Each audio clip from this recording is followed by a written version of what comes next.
Oi Tacing, nah kau nih ngapo lah deket-deket nak masuk warung minta jelas ke, belum lagi nak dijelas ke lalamu, belum lagi kau nak nangkep apa yang nak dijelas ke, oi dah kau nih. Nah penjelasan yang nak kau minta nih ini nah judulnya nah diagram urutan peristiwa lesi. Lesi itu artinya perlukaan arteri koroner, arteri yang ada di koroner. Koroner itu pembuluh darah di jantung yang mengakibatkan gara-gara lesi itu terjadilah yang namanya sindroma koroner akut. Sindroma koroner akut ini, sindroma itu artinya kumpulan gejala. Akut artinya langsung terjadi, baru-baru terjadi pada arteri koroner. Intinya dia nak ngomong karena ada masalah di lesi ini yang seharusnya pembuluh darahnya bulat bagus cak ini dipotong ya pembuluh darahnya ini cak pipa dipotong tuh nah. Jadi berbentuk jadi cak ini. Nah, lama-lama kaget dia bisa jadi cak ini menimbulkanlah masalah gejala-gejala sindroma koroner akut ini. Gejala-gejala yang ada pada penyakit koroner itu. Nah, ini nah kalau kau jingok nah. Oh, dah kau nih. Ini coronary artery disease, penyakit pembuluh darah arteri koroner yang ada di jantung. Tahu enggak kalau di jantung nih namanya?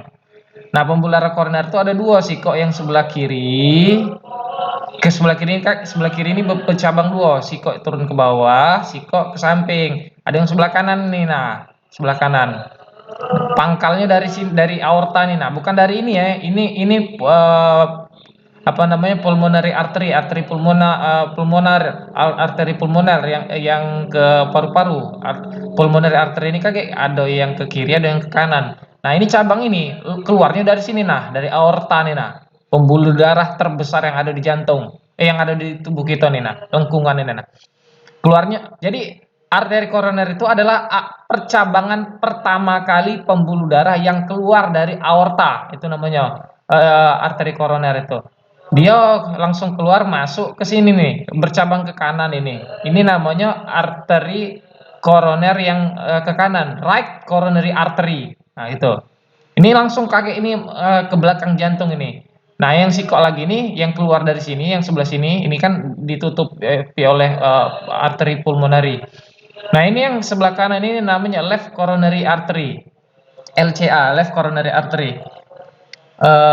Apa namanya arteri koroner yang ke kiri, left coronary artery ini kayak bercabang dua nih. Ada yang apa namanya LAD ini left anterior descendant, jadi arteri koroner yang turun ke bawah bagian depan ini nah. Left artery ascending left descendant artery, arteri koroner yang turun ke bawah di bagian depan ini nih. Ini nih yang turun ke bawah, LAD. Ada yang ke belakang ini muter dia kayak ke belakang, itu namanya LCX. LCX itu left circumflex artery, arteri circumflexa namanya itu muter kayak ke belakang dia. Nah, yang kau tanya tuh tadi, yang ini nih, ini nah, yang masalah ini nah, aliran darahnya ini kan harusnya lancar, pipanya nih. Kayak dia ada nyumbat kayak ini nah, nyumbat plak, ini namanya plak warna kuning ini. Kayak plak ini bisa membentuk blood clot, bekuan darah di sini, sehingga aliran darahnya ini lag, tidak ngalir kayak di aliran darahnya nih. Mana lagi? Nah, ini nah aliran darahnya kan harusnya lancar. Kayak lama-lama ada namanya plak nih, plak aterosklerosis ini. Plak lama-lama kalau plaknya tambah besar tidak ngalir sama sekali. Ini kalau kita lihat dari potongan panjang. Kalau dipotong melintang kayak ini normalnya halus, habis itu timbul plak kecil, habis itu plaknya tambah besar, lama-lama melingkupi seluruh pembuluh darah ini. Gampang nyoplak itu Tacing, cak pipa banyu tuh, ada pipa banyu, pipa air ledeng itu. Nah, itu kan lama-lama kalau dia tidak diurusi kan kayak belumut. Lumut itu kan warna hijau, lumut itu lama-lama dikit, lama-lama nutupi seluruh saluran itu. Itulah lumut, itulah ibarat apa namanya aterosklerosis itu. Yang terjadi kalau alirannya udah lancar ini kayak ada dying muscle, otot-otot jantung yang mati kayak di sini, yang warna hitam ini. Kalau dia udah mati tidak bisa kontraksi lagi jantungnya. Nah, balik lagi ke sini. Oh, dah kau nih. Nah, nih, nah. Jadi ini tadi artinya ini pembuluh darah arteri koroner yang ada di jantung nih, nah. Nah, ini ya potongannya. Kalau kau potong, inilah bentuknya. Ada tiga lapisan pembuluh darah tuh, bukan biasa baik dia bisa melar-melar pembuluh darah tuh. Lapisan paling dalam ini namanya tunika intima atau lapisan yang paling dalam. Ini itu kan artinya dalam tuh. Intima itu artinya yang paling dalam. Tunika intima. Yang tengah-tengah ini namanya tunika media. Isinya otot galau nih, otot polos pembuluh darah nih. Ini nah, tunika media. Yang paling luar ini, jaringan yang paling kuat di antara ketiga ini namanya tunika adventisia, jaring lapisan pembuluh darah terluar. Ini normal cok ini, bagus, dak kate lumut, dak kate plak, muter, melingkar bagus ya itu nah.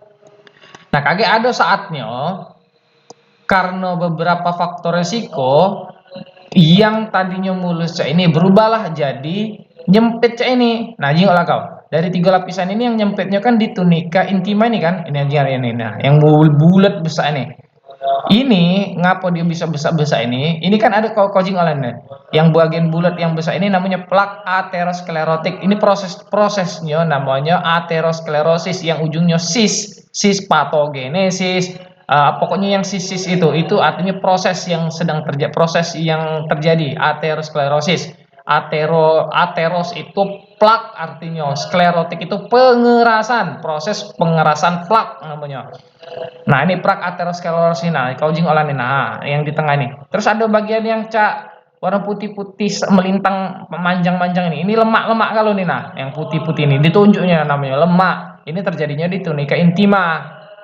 Nah, eh, apa namanya? Tidak segala pembuluh darah koroner itu bakal terjadi cak ini. Ada faktor-faktor resiko lah yang bikin dia buat jadi menyempit. Ini kan yang lumen atau diameter pembuluh darahnya bagus saya ini, lumennya itu ruangan diameter pembuluh darahnya itu jadi nyempit saya ini. Nah, misalnya apa namanya?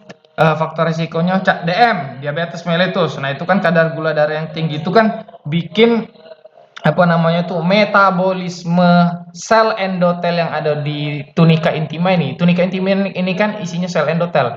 Oh, kau nih, itulah mano nak jelasi dalam waktu singkat kau nih. Mano Nah, ini nah. Kita cari ke dulu.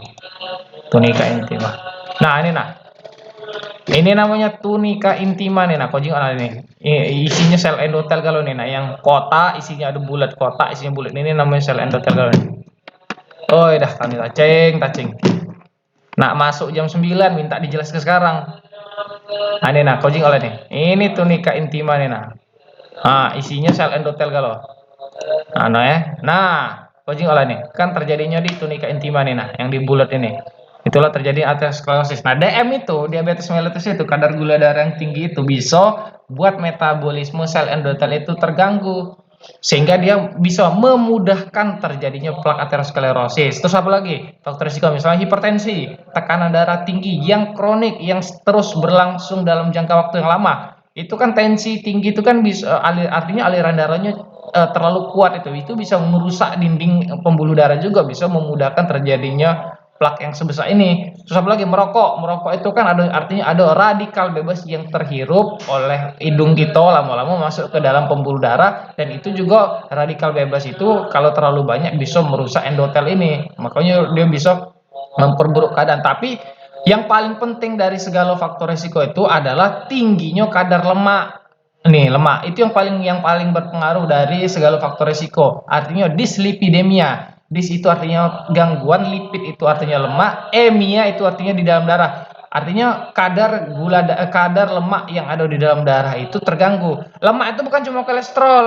Lemak itu bukan cuma kolesterol. Jadi kalau kalau kau bilang cek kolesterol yang misalnya pakai alat itu, tahu enggak kalau alat cek kolesterol tuh. Nah, yang nilainya harusnya normalnya 200 itu cuma bisa ngecek kolesterol total. Jadi yang disebut sebagai kolesterol itu yang kita cek di alat glucocek itu cuma bisa mengukur satu dari 4 profil lipid atau profil lemak. Itu cuma ini yang total kolesterol yang nilainya di bawah 200 ini nah. Dia kita pakai yang miligram per desiliter ini bae satuannya. Kalau nak dikonversi ke milimol per desiliter sama bae nih. Kurang dari 200 itu sama artinya kurang dari 5,2. Tapi pakai yang Siko bae nih nah, yang kurang dari 200 itu kolesterol total. Nah, tapi kalau kita jadi ke pembagiannya itu sebetulnya profil lipid lemak itu terbagi atas banyak. Secara umum ada empat, ada namanya kolesterol total, ada namanya LDL, ada namanya HDL, ada trigliserida. Yang di highlight untuk kasus kau itu yang dua ini nah, tulisannya LDL sama HDL. LDL ini low density lipoprotein, lipoprotein dengan densitas atau berat molekulnya itu yang rendah. Ada yang high density lipoprotein, lipoprotein dengan densitas yang tinggi. LDL HDL ini LDL ini optimalnya nilai yang paling bagus itu kurang dari 130. Artinya normal kalau kurang dari 130. HDL harus lebih dari 60. Jadi kebalikan, LDL ini harus makin rendah. LDL harus makin rendah, HDL harus makin tinggi. Itu yang bagus namanya. Ngerti tidak kau? Nah, LDL ini nilainya harus di bawah 130. Nah, LDL ini bahasa gampangnya itu kalau pada kasus kau itu namanya kolesterol jahat. Nah, kaget dikasih tahu ngapa alasannya namanya kolesterol jahat. HDL itu namanya kolesterol baik. Ngapa dibilang kolesterol jahat, kolesterol baik? Tadi kan pada kasus yang ini kan kakak bilang tadi, ini yang jadi masalah faktor risiko utamanya itu lemak di dalam tubuh manusia itu terlalu banyak. Yang terlalu banyak itu dari keempat komponen. Ini yang ini nah, LDL, tulisan LDL nih. Karena ini juga disebut sebagai kolesterol jahat. HDL kolesterol baik. Jadi tidak semua kolesterol itu jahat, tidak. Nah ini nah ya, kakak kasih lihat dulu mana gambarnya. Kan ini pulau uang lana. Nah, jengoklah kau ini nah. Nah ya, high density lipoprotein. Jadi lemak yang kau makan itu, es krim, bakso, apa segala macam yang kau makan itu kaget kan dimasuk ke dalam perut, diserap oleh usus lemak itu dan dibawa oleh aliran darah yang bawanya itu inilah LDL ini. LDL ini ngapa dia dibilang jahat? Karena dia ini terlalu banyak bawa lemak cacing, ngerti tidak kau? Dan dia ini di dalam aliran darah itu, kalau dia terlalu banyak lemaknya itu cacing, terlalu banyak, dia bisa nyampak, tahu tidak kau? Dia kan ngalir di harusnya, ngalir ke sana, nah ini, nah ngalir ke sana, ke sini, nah ngalir ke sini. Ini nih hati, tahu tidak kau nih? Hati, nah liver, dia ngalir ke sini, nah ngalir. Nah kalau dia terlalu berat, dia bisa nyampak ke sini, nah ke endotel ini, nah nyampak jatuh dia ke sini.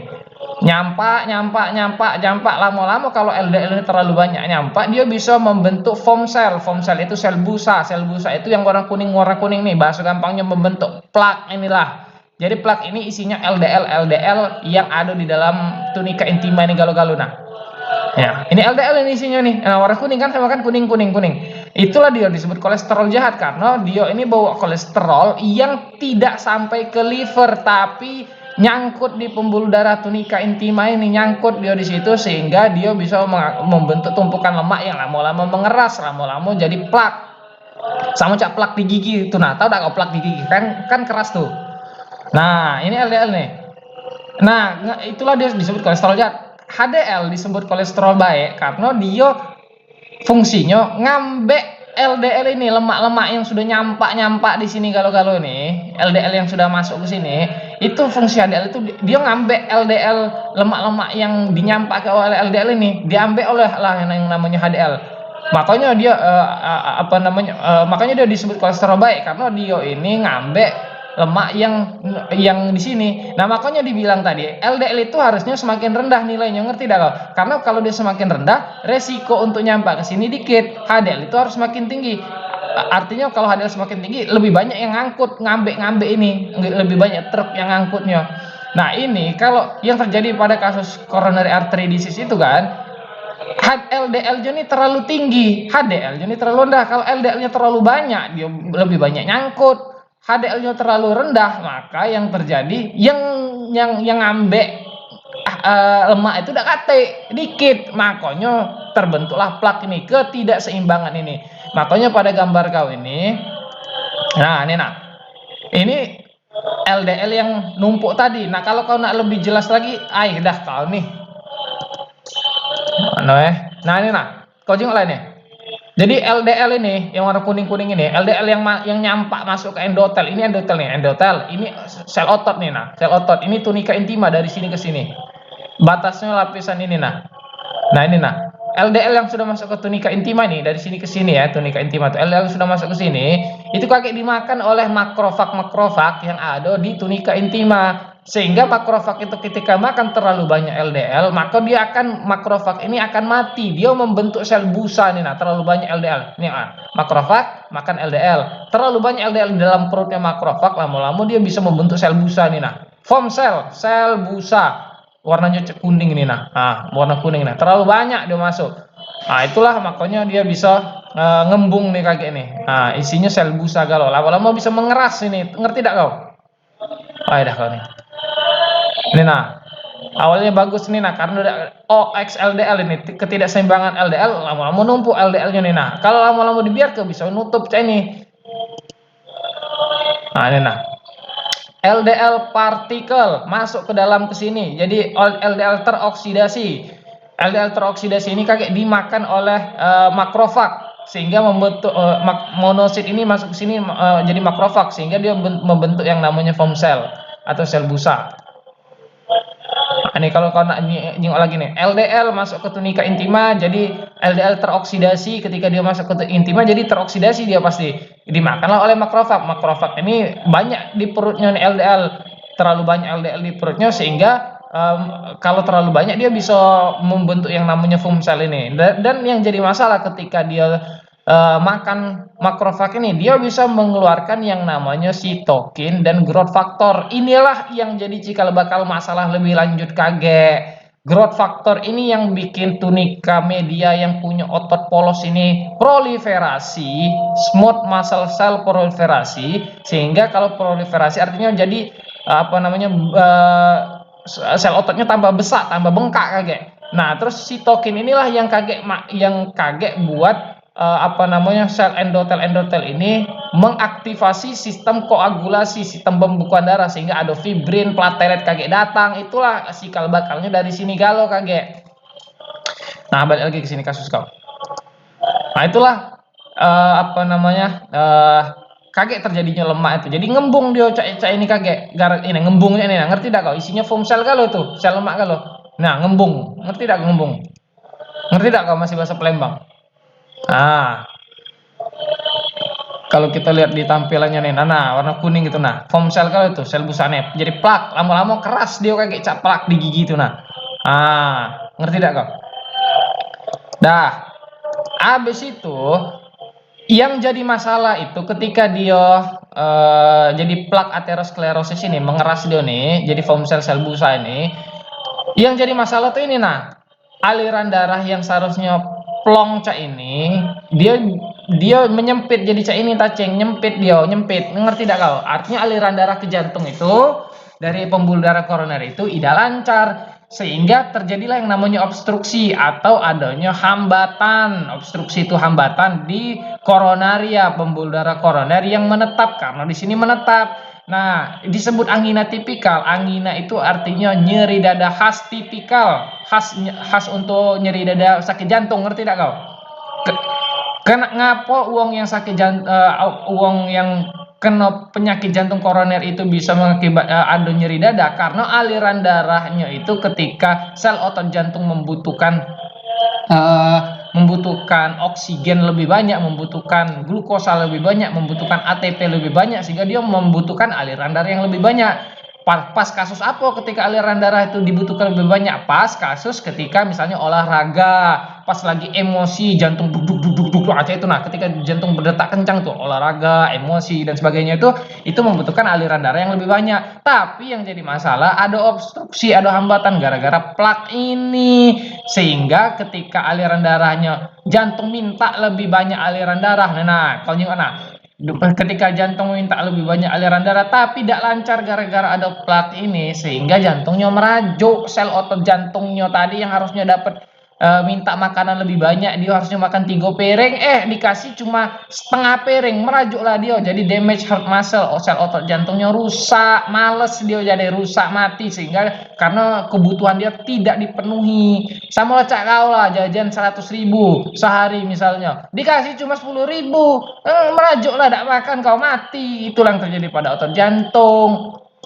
Nah, itulah disebut angina tipikal, nyeri dada khas oleh karena tipikal itu yang terjadi di otot jantung. Nyeri dadanya itu nyeri dada sebelah kiri, terasa tertimpa beban berat, menjalar ke lengan kiri, menjalar ke rahang, tembus ke punggung kiri, menjalar ke ulu hati. Itulah nyeri dada khasnya itu. Yang dibilang tipikal itu disertai mual, muntah, keringat dingin, berdebar-debar, kadang-kadang pusing, sempoyongan. Nah, itulah nyeri dada, ya, ya gejala penyerta nyeri dada khas jantung itu.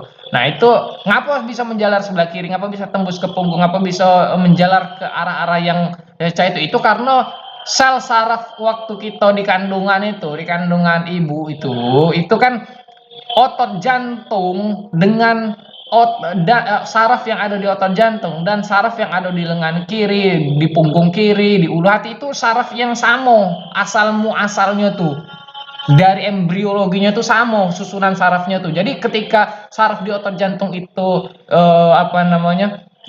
nyeri, maka dia akan menjalar juga ke tempat-tempat penjalaran yang asalnya sama. Coba kita tengok ya, chest pain location, ngerti tidak bahasa Inggris?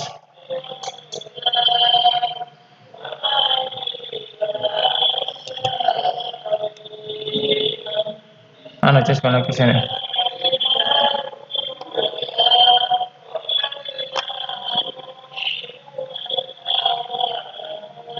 Ini nah. Hanya nyeri dada, nyelar ke lengan kiri, ke ulu hati, ke rahang, tembus ke punggung. Nah, itulah nyeri dada khas untuk nyeri dada jantung, nyeri dada tipikal. Ngerti tidak kok? Atau kita buat ini typical chest pain. Nah, ini nah, nyeri dada tipikal atau angina tipikal. Mana sih gambarnya?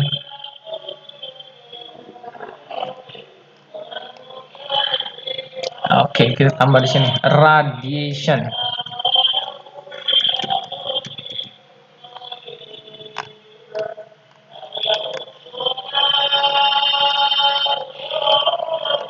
Location lah.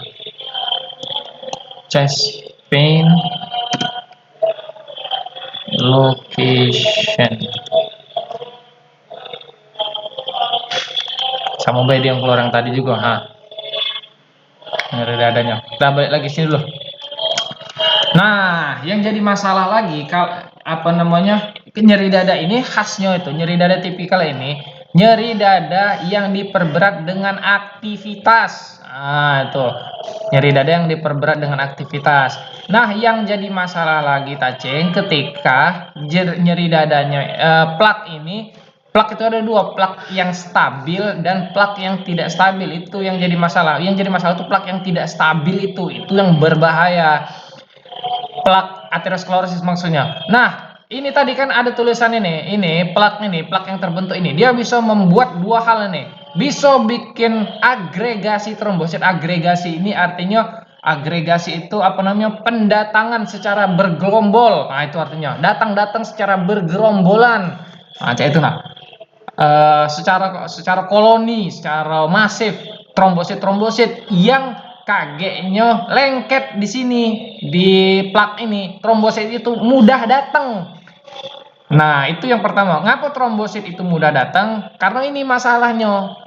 Yang tadi itu masalah LDL tadi. Nih nah, kita tengok ya. Nih nah. LDL tadi yang dimakan oleh makrofag, jadi foam cell itu dia mengeluarkan sitokin dan growth factor yang mana sitokin sama growth factor ini bisa mengaktifasi sel-sel endotel ini untuk merangsang terbentuknya pendatangan platelet-platelet, atau platelet itu namanya trombosit itu, atau keping-keping darah itu datang, sehingga trombosit lengket di sini di sel endotel ini, lengket di sel endotel, sehingga dia membentuk yang namanya fibrin ini, jaring-jaring putih ini. Ingat ada kau jaring-jaring putih, oleh karena sitokin dan growth factor yang dikeluarkan oleh foam cell itu. Ngerti tidak kau? Dah, habis itu datanglah trombosit, agregasi trombosit ini, yang seharusnya lumennya itu, diameter lumennya ini nyempet, tambah nyempet gara-gara ada trombosit ini. Ngerti tidak kau? Nah, dia kaget kalau kalau stabil, menetap, tidak memberat, tidak ada faktor resiko yang bikin dia memberat, misalnya emosi, pekerjaan yang berat, dia bisa penyembuhan itu artinya ini obstruksi koroner yang menetap yang berat. Jadi dia berlangsung secara kronik, bukan dalam akut, bukan bukan sindrom koroner akut lagi. Lama dia nyeri dada, habis nyeri dada dia hilang, istirahat, habis itu nyeri dada lagi, istirahat lagi, nyeri dada, istirahat lagi. Itu udah berlangsung berminggu-minggu, berbulan-bulan. Nah, itu ketika itu terjadi, dia ini obstruksi koroner yang menetap. Nah, itu karena ini lumennya tuh tinggal secak ini. Nah, ini. Nah, tapi yang tidak stabil itu yang ini, gangguan plak ini. Ini tidak stabil dia. Gangguan plak ini bisa terjadi dua hal ini. Nah, membentuk yang namanya trombus. Trombus itu ketika trombosit. Trombus itu dia ambil dari kata trombosit. Ngerti tidak kau? Proses trombosis yang agregat ini ke sini, kalau dia lama-lama dia bisa membentuk yang namanya trombus, bekuan-bekuan ini, bekuan-bekuan darah di sini. Kakak lihat di trombus, trombus itu apa namanya? Yang lama-lama kakek dia bisa nutup total. Nah, trombus trombus mural ini yang ada di lumen itu disertai dengan obstruksi atau emboli. Emboli itu kakek aliran plak, bukan plak, apa namanya itu, trombus yang lepas itu namanya emboli, mengikuti aliran darah. Trombus yang lepas mengikuti aliran darah itu namanya emboli. Nah, ketika ini terjadi itu disebut angina tidak stabil atau infak miokardium subendokard. Ini disebut anginanya tidak stabil atau terjadinya infak, kematian otot jantung subendokardium di bawah endokard, atau terjadi kematian mendadak akibat daripada trombus ini. Nah, kalau dia full ini lah sudah trombus oklusif, namanya oklusif itu artinya tertutup total. Nah, itu cepatnya mati mendadaknya. Nah, ini nah, oh lah. Nah, nah ini. Trombus itu cacing adalah ketika platelet ini, trombosit ini membentuk bekuan-bekuan jaringan-jaringan fibrin ini yang pecah, jalin-jalin warna putih ini, sehingga dia ketika ada sel darah merah ngalir itu terperangkap cak jaring. Ngerti tidak kau? Ini ikan. Nah, ikannya itu karena ada banyak jaring-jaring, terperangkaplah ikannya di sini. Nah, nyingoklah kau. Nah, terperangkap kan? Ketika dia terperangkap, jadi trombus itu terdiri dari eritrosit, sel darah merah, fibrin. Fibrin itu produk dari trombosit, dan trombosit, fibrin, platelet, sel darah merah, itulah isinya trombus. Nah, ngerti tidak kau? Jadi yang seharusnya lumennya itu sebesar ini, akhirnya menyempit sejak ini. Lama-lama kalau ada proses trombosis, membentuk trombus, jadinya tidak ngalir sama sekali, aliran darahnya kan ke sini nih, tidak ngalir.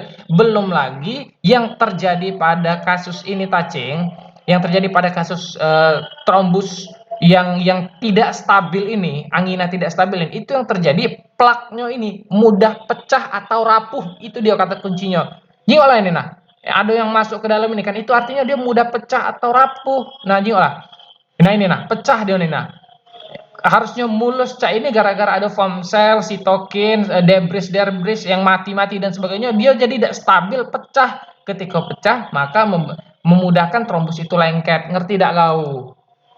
Mana lagi? Nah, ini plak nih nah. Ini namanya trombus, bekuan-bekuan darah, blood clot. Nah, gara-gara ada aliran darahnya, sel darah merahnya tadi. Ngerti tidak kau? Nah, nih nah, ngalir aliran darahnya tuh gara-gara sudah apa namanya terbentuk plak tidak stabil tadi. Ngerti tidak kau? Nih nah, plak tidak stabil. Makanya gejalanya bukan lagi gejala yang stabil. Ini stabil kalau anginanya cak ini. Ngerti tidak kau? Obstruksi koroner yang angina tipikal ini stabil. Ketika dia jadi cak ini tidak stabil karena dia bisa menutup aliran darah total. Kalau masih ada aliran darahnya cak ini, dia bakal nyeri dadanya bakal berkurang ketika istirahat. Walaupun agak lama kalau sudah menyempit lebih lebih banyak cak ini. Tapi kalau sudah cak ini, nutup cak ini, apalagi nutup cak ini lagi total, wah itu istirahat pun nggak akan bisa apa namanya hilang. Dia akan mengakibatkan kematian otot jantung cak ini, bahkan dia bisa lebih meluas lagi kalau terjadi penyumbatannya itu di pangkal pembuluh darah. Nah, cak ini nah di analogi ke terakhir ya.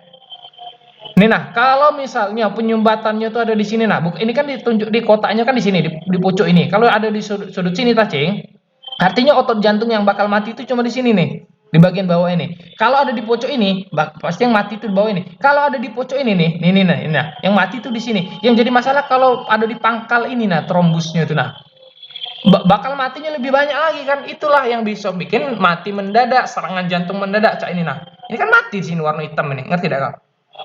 Nah, itulah yang disebut dengan apa namanya plak yang tidak stabil. Plak tidak stabil itu menyebabkan tiga hal yang disebut dengan sindroma koroner akut. Jadi sindroma koroner akut itu terdiri dari tiga macam, tacing. Ngerti tidak kok? Terdiri dari tiga macam. Yang pertama ada namanya UAP, unstable angina pectoris. Yang kedua namanya NSTEMI, non ST elevasi myocardial infarction. Yang ketiga namanya STEMI, ST elevasi myocardial infarction. Itulah disebut sebagai STEMI. Apa namanya? Ya STEMI. Tiga hal yang termasuk dalam sindroma koroner. Oke, ACS. Namanya itu ACS, akut coronary syndrome, ACS. Ngerti tidak kak?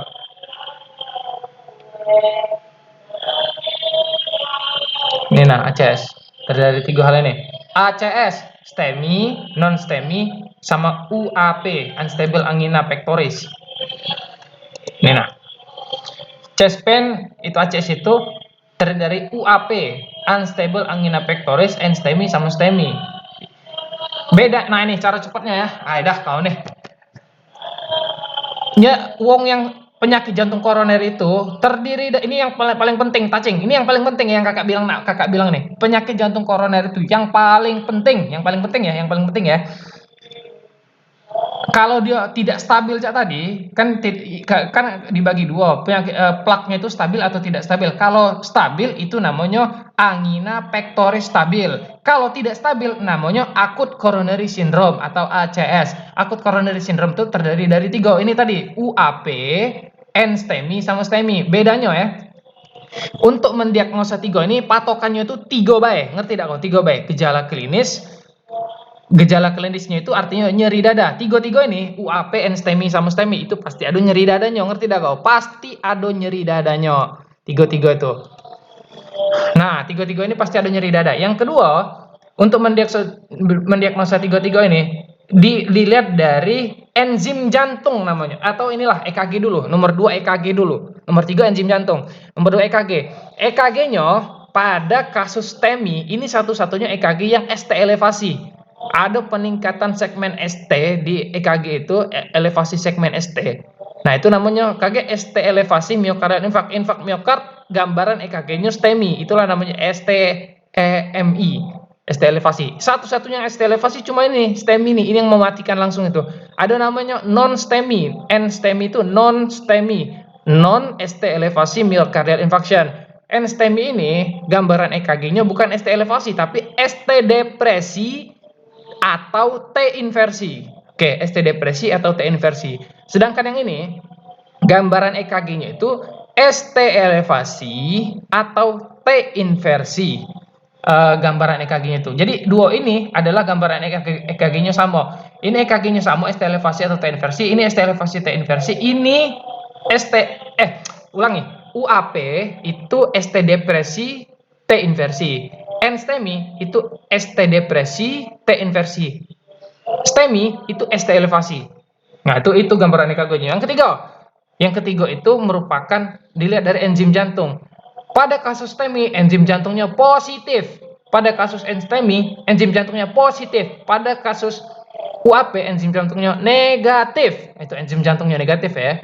Enzim jantung itu apa? Troponin. Troponin ini ada dua, troponin I sama troponin T. Tapi yang spesifik itu troponin I. Troponin I namanya, troponin I.